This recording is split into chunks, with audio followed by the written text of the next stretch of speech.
ಕರೆದು ಪದವಿ ಪ್ರದಾನ ಸಮಾರಂಭದ ಮುಖ್ಯ ಭಾಷಣವನ್ನು ಮಾಡಿರ್ತಕ್ಕಂಥ ನಾಡು ಕಂಡ ಶ್ರೇಷ್ಠ ವಿಜ್ಞಾನಿ, ಇಂದಿಗೂ ನಮ್ಮ ದೇಶದ ಬಹು ಪ್ರತಿಷ್ಠಿತ ಸಂಸ್ಥೆಯಾಗಿರ್ತಕ್ಕಂಥ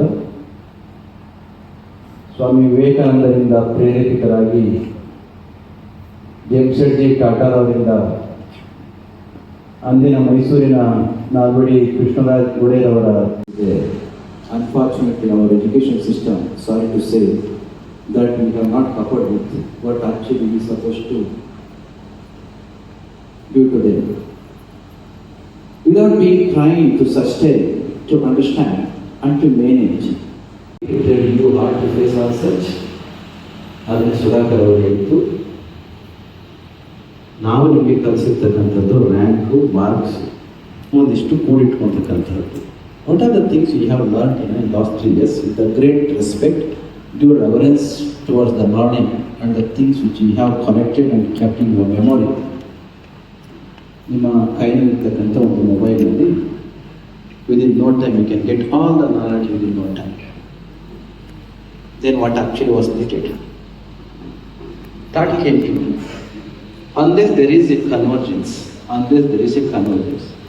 at the same time, unless you rediscover, as Yas mentioned towards the speech, what exactly you mean by rediscovering, what exactly you mean by converging our classroom learning of the education and the industry requirements and life requirements.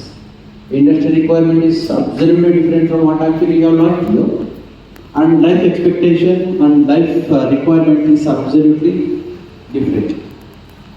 All these things should be confluenced and should be connected quite often to make us to understand what is that inner potential we do have, without understanding of which we people would come to the existence and will give the body, and again we will come back into the birth and death cycle.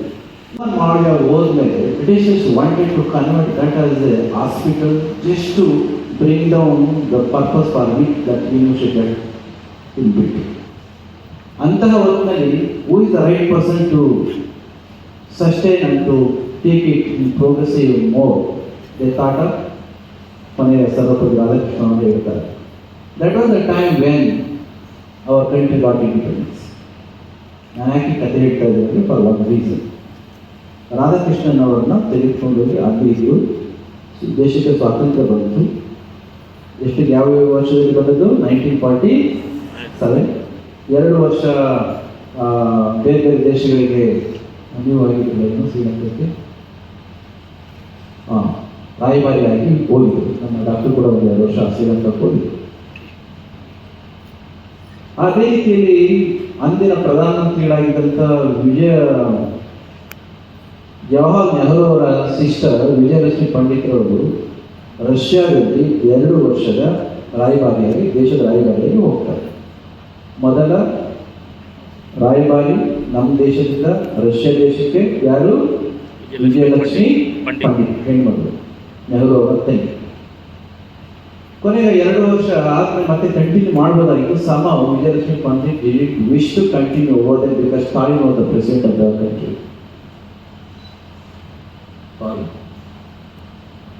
ಒಂದು ದೇಶದ ಪ್ರಧಾನಮಂತ್ರಿ ಆಗಿದ್ದಂಥ ನೆಹರು ಅವರ ತಂಗಿಗೂ ಕೂಡ ಎಷ್ಟೋ ಸಲ time ಕೊಡೋದ್ರಿಂದ never he care for that lady. So she did wish to continue. Later she requested her brother Nehruji and she got posted to Washington. ಈಗ ಅಲ್ಲಿ ಹೋಗ್ಬೇಕಲ್ಲ, ಯಾರು ಹೋಗೋದು? ಯಾರ ಹತ್ರ? ರಷ್ಯಾಕ್ಕೆ. ರಷ್ಯಾದಲ್ಲಿದ್ದವ್ರು ಯಾರು? ಸ್ಟಾಲಿನ್ ಯಾರು? ಲೆನಿನ್ ನಂತರದ ಅಧಿಕಾರಕ್ಕೆ ಬರಲಿಕ್ಕೋಸ್ಕರ it is said that he massacred more than millions of people. ಯಾರಪ್ಪ ಅವರು ಯೋಚನೆ ಮಾಡಬೇಕಾದ್ರೆ ನೆಹರು ಅವರು ಕಣ್ಣಿಗೆ ಬಿದ್ದದ್ದು ಸರ್ವಪತಿ ರಾಧಾಕೃಷ್ಣ. ಪಾಪ ಬಡ ಮೇಷ್ಟ್ರು, ಫಿಲಾಸಫಿ ಮೇಷ್ಟ್ರು, ತತ್ವಶಾಸ್ತ್ರದ ಮೇಷ್ಟ್ರು, ಆಧ್ಯಾತ್ಮಿಕತೆಯನ್ನು ಆಳವಾಗಿ ಅಭ್ಯಾಸ ಮಾಡಿದ ವ್ಯಕ್ತಿಗಳು, ಭಾರತದ ತತ್ವಶಾಸ್ತ್ರದ ಬೃಹತ್ ಗ್ರಂಥವನ್ನು ಬರೆದಿದ್ದರು. ವೇದಾಂತ ಉಪನಿಷತ್ತುಗಳಿಗೆ ಭಗವದ್ಗೀತೆಗೆ ವ್ಯಾಖ್ಯಾನವನ್ನು ಬರೆದಂಥ ಪುಣ್ಯಾತ್ಮ ಅವರು. this Prabhupada Radhakrishna. He was not just a teacher, he was a great philosopher. He was not just a philosopher, he was a great spiritual practitioner. ಅಂತಹ ವೇಷನ ತೆಗೆದುಕೊಂಡಾಗ ಆಗ್ತಾಗ ಆನಂತರ ಬರೀತಾರೆ, ಪಾಪ ಒಬ್ಬ ವೇಷ ತೆಗೆದುಕೊಂಡು ಆ ಕಟಕ ಯಾರು ಸ್ಟಾಲಿನ್ ಇರೋ ದೇಶಕ್ಕೆ ತಗೊಂಡಾಗ ಹಾಕ್ಬಿಟ್ರಲ್ಲ ಅಂತ ಯೋಚನೆ ಮಾಡ್ತಿದ್ರು. ರಾಧಾಕೃಷ್ಣ ಹೇಳ್ತೆ ಅಲ್ಲಿಗೆ ಹೋದ ನಂತರದಲ್ಲಿ 6 ತಿಂಗಳಾದ ನೆನಪಾಯ್ತಂತೆ. ಯಾರಿಗೆ? ಹಿಟ್ಲರ್ ಸ್ಟಾಲಿನ್ಗೆ. ಯಾಕಂದ್ರೆ ಎಲ್ಲರೂ ಹೋಗಿ ಹೇಳಿ ಕೇಳಿದ್ರು ಏನಂತ, ಭಾರತದಿಂದ ಇನ್ನೊಂದು ಹೊಸ ರಾಯಭಾರಿ ಬಂದಿದ್ದಾರೆ, ಒಂದು ಸ್ವಲ್ಪ ವಿಶೇಷವಾಗಿದ್ದಾರೆ ಅಂತ. ಆಗ ರಾಧಾಕೃಷ್ಣನವ್ರಿಗೆ ಬಂದು ನೋಡಲಿಕ್ಕೆ ಟೈಮ್ ಕೊಟ್ಟಂತೆ ಸ್ಟಾಲಿನ್ ಇವ್ರ ತಾತನಿಗೆ. ಕೊಟ್ಟು ಟೈಮ್ ಎಷ್ಟಿತ್ತು ಗೊತ್ತಾ ಮಕ್ಕಳ? ರಾತ್ರಿ 12 ಗಂಟೆ ಕೊಟ್ಟರು. ರಾಧಾಕೃಷ್ಣನಿಗೆ ಖುಷಿ ಆಗಿತ್ತು ಹೋಗ್ಬೇಕು ಅಂತ, ಆದರೆ ಈಗ ಹೋಗಕ್ಕೆ ಇಷ್ಟಪಡಲಿಲ್ಲ. ಅಲ್ಲಪ್ಪ ಅವ್ರು ಟೈಮ್ ಕೊಡೋದೇ ಕಷ್ಟ, ಪುಣ್ಯಾತ್ಮ ನೀವು ಯಾಕೆ ಹೋಗೋದಿಲ್ಲ ಅಂತ ಹೇಳಿದರೆ ನಾನು 12 ಗಂಟೆಗೆ ಹೋಗ್ಲಿಕ್ಕೆ ಇಷ್ಟ ಆಗೋದಿಲ್ಲ. ಇಲ್ಲ ಅವ್ರು ಕೊಡೋದೇ 12 ಗಂಟೆಗೆ ಅಂತ 9 ಗಂಟೆಗೆ ನಮಗೆ ಇರುವುದು ಅಭ್ಯಾಸ ಇಲ್ಲ ಅಂತ. ಕೊನೆಗೆ ನೋಡಿ, ಒಬ್ಬ spiritually Abel personality, realist personality that they are, no matter how great the person is, they are going to compromise with the principles of the spiritual person. Same thing happened in the case of Radhakrishna and Stalin also. Instead of 12 o'clock in the midnight, he accepted to meet him. He accepted to meet him at 9 o'clock. 10 ಗಂಟೆ. ಈ combination in between.